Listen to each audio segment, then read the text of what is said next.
আজ আমরা ত্রিভুজ আকারের খাবার খাবো। সবার আগে আমরা এলাম মিষ্টির দোকানে আর নিলাম গরম গরম সিঙ্গাড়া।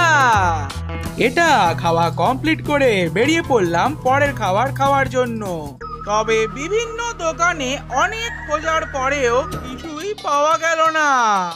এই কারণে জল খেয়ে নিলাম, কারণ এর কোনো আকার নেই।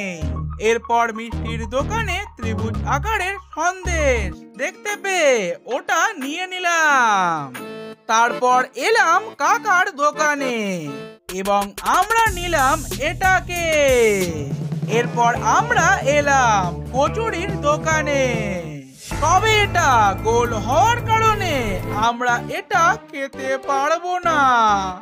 আজকের চ্যালেঞ্জটা এখানেই শেষ করলাম।